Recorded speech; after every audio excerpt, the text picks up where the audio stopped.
Hi, my name is Ryan Zulli with ServiceNow. I'm an ITOM Product Success Technical Director on our Ranger team, part of the greater customer success organization. Today I'll be talking about how to solve for a common problem specifically around the non-host CI binding strategy within event management. Let's get into it. Some monitoring sources such as Dynatrace, AppDynamics, and Datadog will not bind even with a properly configured event rule. These sources send in a lot of attributes which land in the additional information field. As we know with the non-host binding strategy, we'll evaluate all of the data within additional info when finding the correct CI to bind to. In some cases, these events will contain a field that already exists in the CMDB, for example, correlation ID. If the correlation ID on the CI record is not populated, then it will not match when being evaluated with the data from additional info, and therefore binding will fail. Let's look at an example. We see here that an event came in from Dynatrace. The node was populated with the CI that has the particular issue. Some of the other attributes also were populated with various pieces of information, but the bulk of it goes to additional information. We see here that using the default binding strategy, because the node was populated with a CI that exists in the CMDB, we bound successfully. However, the customer stated that this was not the CI that they wanted to bind to. They wanted to bind to an application that was listed in their tags that came along in additional information. And as we see here, the tag application that they want to bind to is Apache Server at hostname. Here's a visual representation of the potential application service that contains the server and application in it. When we look at non-host binding, we want to create an event rule based on the event that came in. Look at the tags that came in additional information, and then write a regular expression to grab and parse out the Apache server.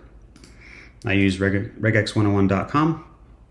This gets me about 90% of the way there. As we know that with regular expressions in ServiceNow, this is using a JavaScript parsing engine where we use a Java parsing engine. I'll probably create another video on that in the future. Going back to the event rule, we've created our regular expression and given it a name of app name, and that name gets saved to additional information. But now we have to tell it to use that app name as the name within the Apache server table. So we set a manual attribute of name and using the regular expression we just created. When we look at a new event that was replayed in the system and we try to bind to it, we can see here in the processing notes that we did find the correct table that we wanted to bind to in the strategy. And I also should have mentioned that we changed our binding strategy. We overrode it and we're using CI field matching and we're looking at the Apache web server table. So this basically means we're going to look inside the Apache web server table first, not the CMDB CI hardware table, and start searching from there. And here's when we're going to use all of the information and additional information to try to make that match. So here, the processing notes show that we are starting in the CMDB CI Apache web server table. We're giving it the Apache server name as the name to look for. However, we still did not bind. When we look at the query that they used, we see we can glean some information. Correlation ID was being used, and correlation ID on the host is set to this value here. Where if we go to the CI record itself, correlation ID is in fact blank. So because those are two conflicting pieces of information, the binding is going to fail. And we look here on express list, this is the event that I sent in where the configuration item did not bind properly.